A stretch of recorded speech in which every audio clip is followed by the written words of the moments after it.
అసలు ఏ లాజిక్తో ట్రంప్ ఈ డెసిషన్ తీసుకుని ఉంటారు? Let me explain. ఒక ఇండియన్కి ఏడాదికి యావరేజ్గా 50 లక్షల జీతం ఇస్తారు అమెరికాలో. అదే అమెరికన్కి అయితే ₹1,00,00,000 జీతం ఇవ్వాలి. అంటే ఇండియన్స్ అమెరికాలో సగం జీతానికే పనిచేస్తున్నారు. కాబట్టే అమెరికన్లకు ఉద్యోగాలు రావట్లేదు. ఇది ట్రంప్ లాజిక్. అసలు ఆ ఇండియన్సే రాకపోతే అన్ని లక్షల ఉద్యోగాలు అమెరికన్లకే వస్తే ఒక్కో అమెరికన్కి ₹1,00,00,000 జీతం. So make America great again అనే స్లోగన్ నిజమైనట్టే కదా. ఇది ట్రంప్ లాజిక్. బట్ ఇక్కడే ట్రంప్ పప్పులో కాలేశారు. అమెరికాని కుప్పకూల్చే నిర్ణయం తీసుకున్నాను అని ఆలోచించారో లేదో కానీ ఇప్పటికైతే చించేశారు. ఫస్ట్ ఆఫ్ ఆల్, అతి త్వరలోనే అమెరికా పని ఖతం కాబోతోంది. చరిత్ర తెలుసుకుంటే అమెరికా పతనం ఎలా ఉండబోతోందో కూడా అర్థమవుతుంది. అమెరికా ఎంత సూపర్ పవర్ కంట్రీ అయినా టాలెంటెడ్ అమెరికన్స్ లేరా దేశంలో. 550కి ఒక 150 కలిపితే ఎంత అని అడిగితే క్యాల్కులేటర్ తీస్తారు. ఆ స్టాండర్డ్స్ ఉన్నాయి వాళ్ళని. సో 1990sలో అర్జెంటుగా టాలెంట్ ఉన్నవాళ్ళు కావాల్సి వచ్చింది. H1B వీసాలు పుట్టిన కారణమే అది. అలా వివిధ దేశాల నుంచి నైపుణ్యం ఉన్న వాళ్ళందరినీ పోగేసి వాళ్ళ బ్రెయిన్ పవర్ని వాడుకుని సూపర్ పవర్గా ఎదిగింది అమెరికా. సాఫ్ట్వేర్ నుంచి రాకెట్ల దాకా టెక్నాలజీకి అడ్డా అమెరికా. యుఎస్లో జరిగే ఇంత ఇన్నోవేషన్స్ ప్రపంచంలో మరెక్కడా జరగవు. కొత్త టెక్నాలజీ పుట్టాలన్నా అక్కడే, ప్రపంచానికి పరిచయం చేయాలన్నా అక్కడి నుంచే. కానీ దాని వెనక ఉన్న బ్రెయిన్ వివిధ దేశాల వాళ్ళు, మరీ ముఖ్యంగా మన ఇండియన్స్. అమెరికాలో ఉద్యోగం అంటే వాలెట్ నిండా జీతం, ఇది మన వాళ్ళ ఫీలింగ్.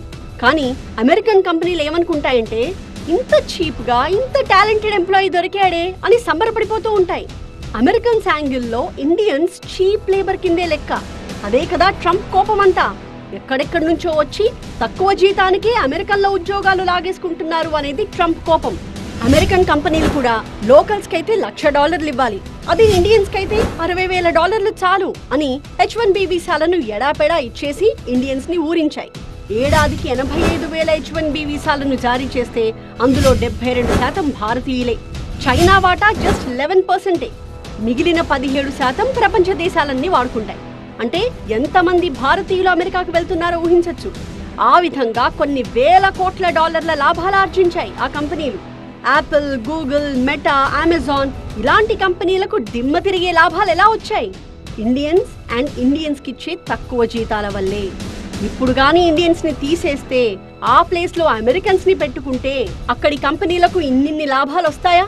వచ్చే రాబడంతా జీతాలకే పోతుంది. సరే, జీతాలు పక్కన పెడదాం. ముందైతే వాళ్లలో టాలెంట్ ఉండాలిగా. అమెరికాలో టాలెంట్ లేదనేగా విదేశాల నుంచి ఉద్యోగుల్ని తెచ్చుకుంటున్నది. అదేమంటే మన అమెరికన్స్కే ట్రైనింగ్ ఇవ్వండి అంటున్నారు ట్రంప్. చదువుకున్న వాళ్ళకి ఇచ్చేదాన్నే ట్రైనింగ్ అంటారు. అసలు అక్కడ డిగ్రీ స్థాయికి వచ్చిన విద్యార్థులేరి? ఇప్పటికిప్పుడు అమెరికన్స్కి చదువు నేర్పించి ట్రైనింగ్ ఇచ్చి ఉద్యోగాల్లో చేర్చుకునేసరికి ఒక తరం పడుతుంది. అంటే అమెరికా ఇన్నోవేషన్స్కి అడ్డా అనే పేరు పూర్తిగా చెరిగిపోతుంది. అమెరికాకి టెక్నాలజీనే బలం. ఇప్పుడు ఆ బలమంతా ఇండియాకే తిరిగి వచ్చేస్తుంది. ఇండియా సూపర్ పవర్ అవుతుంది. నీతి ఆయోగ్ మాజీ CEO అమితాబ్ కాంత్ ఒక వండర్ఫుల్ స్టేట్మెంట్ ఇచ్చారు. ఇకపై అమెరికాలో ఉన్న ల్యాబ్స్, పేటెంట్స్, ఇన్నోవేషన్స్, స్టార్టప్స్ ఇవన్నీ హైదరాబాద్, బెంగళూరు, పూణే, గురుగ్రామ్కి వచ్చేస్తాయి అన్నారు. Very talented engineers, software engineers, doctors, scientist, innovators వీళ్ళంతా ఇండియాకు వచ్చేస్తారన్నారు. వాళ్ళంతా ఇండియాకు వచ్చేస్తే ఇక అమెరికా కుప్పకూలకుండా ఏమవుతుంది? అమెరికాకి ఏదో జరగబోతోంది అని చెప్పుకోవడం కంటే భారతీయులకు జరగబోయే నష్టం గురించి చర్చించుకోవాలి. H1B వీసా, భార్యకి H4 వీసా, లక్షల్లో జీతం, భవిష్యత్తుపై భరోసా ఇవన్నీ ఉండేసరికి అక్కడే ఇల్లు కొనుక్కున్నారు. EMIకి ఢోకా లేదని పెద్దిల్లు, కార్లు, స్థలాలు కొనేసుకున్నారు. ఇప్పుడు H1B క్యాన్సిల్ అయితే ఆటోమేటిక్గా H4 కూడా క్యాన్సిల్. జాబే లేకపోతే ఆ EMIల పరిస్థితి ఏంటి?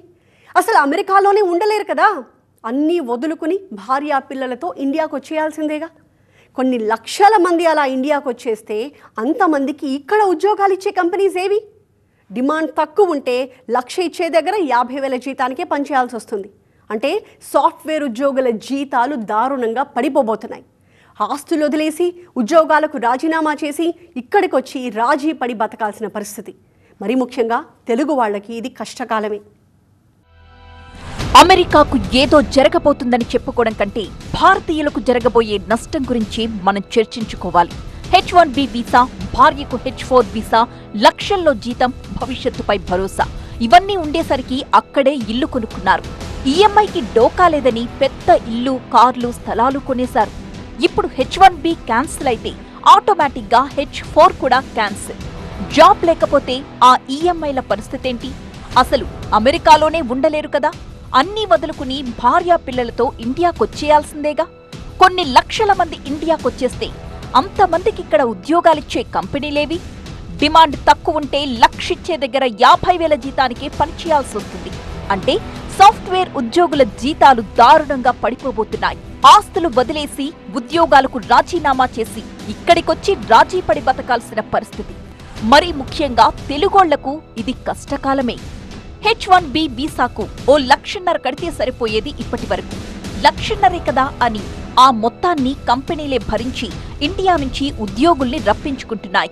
కానీ ఈ H1B వీసా ఫీజును ఏకంగా ₹1 కోటి పెంచేశారు ట్రంప్. H1B వీసాల్లో లెవెల్ 2 క్యాడర్ ఉంటుంది. వీళ్లని మిడ్ రేంజ్ ఇంజనీర్స్ అంటారు. వీళ్లకు ఏడాదికిచ్చే జీతం $1,20,000, అంటే ₹1 కోటి కాస్త ఎక్కువన్నమాట. ఈ లెవెల్ 2లోని 46% మంది భారతీయులు అమెరికాలో పనిచేస్తున్నారు. వీళ్లకు ₹1 కోటి జీతమిస్తూ H1B వీసా కింద మరో ₹1 కోటి ఖర్చు పెడుతుందా ఏ కంపెనీ అయినా? అది ఎంత పెద్ద కంపెనీ అయినా కానివ్వండి. యాపిల్ కావచ్చు, గూగుల్ కావచ్చు, మైక్రోసాఫ్ట్, మెటా, అమెజాన్ వీటిల్లో ఏ కంపెనీ కూడా H1B వీసా కోసం ₹1 కోటి ఫీజు కట్టలేవు. ప్రస్తుతం కొత్తగా H1B వీసా మీదొచ్చిన ఉద్యోగికి ఖచ్చితంగా $97,000 జీతమివ్వాలి. అలాంటి ఉద్యోగికి $1,00,000 ఖర్చు పెట్టి వీసా పంపిస్తుందా ఏ కంపెనీ అయినా? చివరికి H1B రెన్యువల్ కి కూడా ₹1 కోటి ఫీజు కట్టాల్సిందే. పైగా వీసా రెన్యువల్ అయిన ఉద్యోగికి $1,32,000 జీతమివ్వాలి. దానికి తోడు ₹1 కోటి వీసా ఫీజు అదనం. ఇంతమందికి కోట్లకు కోట్లు ఖర్చు పెడతాయా కంపెనీలు? లేదు కదా. అంటే అమెరికాలో పనిచేస్తున్న ప్రతి ఒక్క భారతీయుడు ఇంటికి తిరిగొచ్చేయాల్సిందే. ఇదే ట్రంప్ పేల్చిన బాంబ్. ఓ లెక్క ప్రకారం అమెరికాలో 5,80,000 H1B వీసా హోల్డర్స్ ఉన్నారు. అందులో 4,10,000 మంది భారతీయులే. ఈ 4 లక్షల మంది భారతీయుల్లో సగానికి పైగా H1B వీసా హోల్డర్స్ తెలుగువాళ్లే. ట్రంప్ కొత్త రూలుకు ఇబ్బంది పడేది అమెరికాలో ఉంటున్న తెలుగు రాష్ట్రాల ఉద్యోగులే. సెప్టెంబర్ 21వ తేదీ అర్ధరాత్రి 12:01 నుంచి H1B పై ట్రంప్ తీసుకొచ్చిన రూల్స్ అమల్లోకొచ్చేస్తాయి.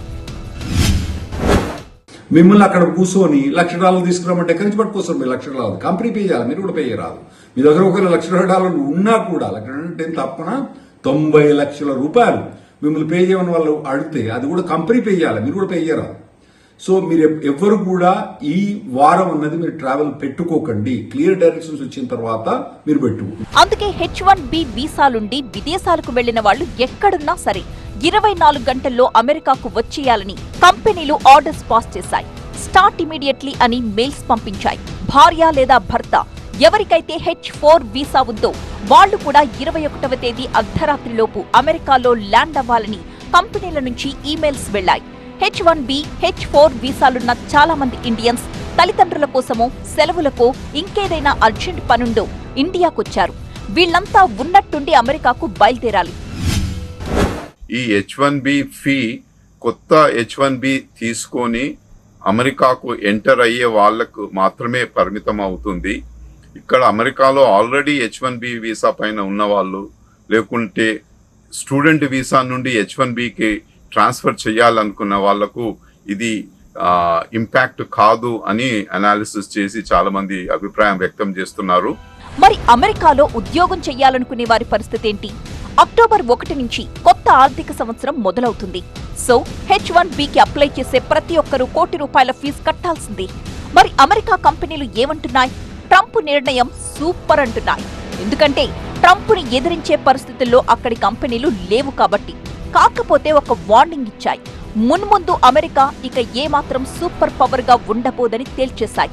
ఎలా అంటే అమెరికాలో ఏ టాప్ కంపెనీ తీసుకున్నా ఫార్చ్యూన్ 500లో ఏ కంపెనీలో చూసినా భారతీయులు ఖచ్చితంగా ఉంటారు. ఇప్పటికీ కూడా ఇండియన్స్ లేకపోతే అమెరికా కంపెనీలు మనుగడ సాగించలేవు. సపోజ్ అమెజాన్ కంపెనీనే తీసుకుందాం. మొన్న జూన్లోనే 10,044 మంది H1B వీసాలను దక్కించుకుంది. అంటే ఎంత పెద్ద బిజినెస్ ఎక్స్పాన్షన్ ప్లాన్ చేసుకుని ఉంటుంది. ఇంతమంది అమెరికాలో లేకనే H1B వీసాలకు అప్లై చేసింది. పోనీ ఈ 10,000 మంది అమెరికాలో దొరుకుతారా అంటే ఛాన్సే లేదు. సో ఆ 10,000 మంది లేకపోతే కంపెనీ విస్తరణ ప్లాన్స్ ఆగిపోయినట్టేగా. ఈ పరిస్థితి ఒక్క అమెజాన్ కంపెనీకే కాదు, మైక్రోసాఫ్ట్ కూడా 5,189 H1B వీసాలు దక్కించుకుంది. Meta 5,123, Apple 4,202, Google 4,181, Cognizant 2,493, JP Morgan 2,440, Walmart 2,390, Deloitte 2,353, Amazon web 2,347, Oracle 2,092 H1B వీసాలను లాస్ట్ జూన్లో దక్కించుకున్నాయి. ఇక ఇండియన్ ఐటీ దిగ్గజాలైన TCS 5,505 H1B వీసాలు, ఇన్ఫోసిస్ 2,004, విప్రో 1,523, టెక్ మహీంద్రా 951 H1B వీసాలు దక్కించుకున్నాయి. ఈ లెక్కన అమెరికాకు ఎంత టాలెంట్ అవసరముందో ఊహించొచ్చు. ఒకనాడు ట్రంప్ కూడా తమ కంపెనీలో H1B వీసా కింద భారతీయులు పనిచేశారన్నారు. ఎలాన్ మస్క్ కూడా H1B వీసా హోల్డర్స్ వల్లే తన బిజినెస్ ఈ స్థాయిలో ఉందన్నారు. ట్రంప్ ఎలాన్ మస్క్ ఫ్రెండ్స్ గా ఉన్నంత కాలం ఈ H1Bల జోలికి వెళ్లలేదు. మరి ఇప్పుడేమొచ్చింది అంటే ట్రంప్ పై మాగా గ్రూప్ ప్రెషర్ ఎక్కువైపోయింది. మనం అమెరికన్లం అనే నినాదాన్ని మర్చిపోయారా అని గిచ్చి మరీ గుర్తు చేస్తోంది మాగా వర్గం. మొత్తానికి కొంతమంది ఎక్స్ట్రీమిస్ట్ అమెరికన్లకు తలొగ్గి మాగా అనిపించుకున్నారు ట్రంప్. మరి కంపెనీలు ఊరుకుంటాయా? నిజానికి ట్రంప్ ప్రెసిడెంట్ కావాలని కొన్ని కోట్ల రూపాయల ఎలక్షన్ ఫండ్స్ ఇచ్చాయి కంపెనీలు, గెలిచాక తమ మాట వింటాడని. కానీ ఇప్పుడు ఎవరి మాట వినడం లేదు ట్రంప్. H1B వీసా ఫీజు ₹1 కోటి అయింది. అయినా సరే అమెరికన్ కంపెనీస్కి ఇండియన్ టాలెంట్ కావాల్సిందే. సో ఆటోమేటిక్గా H1B వీసాలు ఇవ్వడం బదులు అవుట్ సోర్సింగ్కి ఇస్తాయి. ఆ లెక్కన ఇండియాలోనే రిక్రూట్మెంట్స్ పెరుగుతాయి. అమెరికా నుంచి సూట్ కేసు సర్దుకుని వచ్చే వారికి కూడా ఇండియాలోనే జాబ్స్ దొరుకుతాయి. వాళ్ళంతా వర్క్ ఫ్రమ్ హోమ్ చేసుకోవచ్చు. చాలా పాజిటివ్గా అనిపించింది కదా ఇదంతా. బట్ ట్రంప్ ఇంకొక బాంబ్ రెడీ చేసుకున్నారు. అమెరికన్ ప్రాజెక్టుల అవుట్ సోర్సింగ్పై భరించలేనంత టారిఫ్ వేస్తానన్నారు. అది కూడా ఊహకు అందదు అని ఆల్రెడీ వార్నింగ్ ఇచ్చారు. ఒక రకంగా సాఫ్ట్వేర్ ఎంప్లాయీస్ని వెంటాడుతున్నారు Trump. STEM science and technology, engineering, mathematics H1B వీసాల్లో మేజర్ షేర్ ఈ రంగాల్లో చదువుకున్న వాళ్లవే. వీళ్లే సాఫ్ట్వేర్ కంపెనీలో పనిచేస్తున్నారు. అలాగని H1B అంటే ఒక్క సాఫ్ట్వేర్ మాత్రమే కాదు. అమెరికాలో డాక్టర్లుగా పనిచేస్తున్న భారతీయులంతా H1B మీద వెళ్లిన వాళ్లే. అక్కడి హాస్పిటల్స్ లో స్కిల్ వర్కర్స్ అంతా H1B హోల్డర్సే. అసలు ఏ స్కిల్ జాబ్ అయినా సరే H1B పై వెళ్లాల్సిందే. So America health care sector పై ట్రంప్ నిర్ణయం దారుణ ప్రభావం చూపించబోతోంది. ఈ విషయంలో తీవ్రంగా నష్టపోయేది అమెరికానే. ఇక తీవ్రంగా ఎఫెక్ట్ అయ్యే మరో sector finance and consulting. Deloitte, JP Morgan కంపెనీల్లో మేజర్ ఉద్యోగులు భారతీయులే. టాప్ మేనేజ్మెంట్ పొజిషన్లో ఉండేది కూడా మనోళ్లే. వీళ్లను ₹1 కోటి ఫీజుతో భరించలేమని అమెరికా కంపెనీలు అనుకుంటే మాత్రం ఇండియాకు వచ్చేయాల్సిందే. వీళ్లకి ఇండియాలో అంత పెద్ద అవకాశాలు కూడా ఉండవు. ఇక ట్రంప్ నిర్ణయం ఇబ్బంది పెట్టేది అమెరికా రీసెర్చ్ అండ్ డెవలప్మెంట్ సెక్టార్లో పనిచేసే నిష్ణాతుల్ని. అమెరికా సూపర్ పవర్ గా ఎదగడానికి కారణం కూడా వీళ్లే. ఒక విధంగా వీళ్లను తీసేయాల్సొస్తే నష్టపోయేది అమెరికానే. ఈ R&D ప్రొఫెషనల్స్ ఇండియాకొస్తే మనకే లాభం, సరిగ్గా ఉపయోగించుకోగలిగితే. అమెరికా స్టార్టప్ల పుట్ట. అక్కడి స్మాల్ అండ్ మీడియం కంపెనీలకు ఇండియన్ టాలెంట్ ముఖ్యం. సో H1Bలపై వేసిన ఫీజు పోటు కారణంగా అమెరికాకే భారీ నష్టం. ఏదైనా అక్కడి స్టార్టప్స్ ₹1 కోటి ఫీజు భరించలేవు కాబట్టి అందులోని ఇండియన్స్ పెట్టేబేడా సర్దుకోవలసిందే. మంచో చెడో ట్రంప్ ఒక నిర్ణయం తీసేసుకున్నారు. ఇకపై యంగ్ అండ్ టాలెంటెడ్ అమెరికా వెళ్ళలేరు. అమెరికా వెళ్ళిన వాళ్ళు కూడా అక్కడ ఉండలేరు. సో ఆ టాలెంట్ని సరిగ్గా వాడుకోగలిగితే మాత్రం అమెరికా ప్లేస్లో భారత్ ఉంటుంది.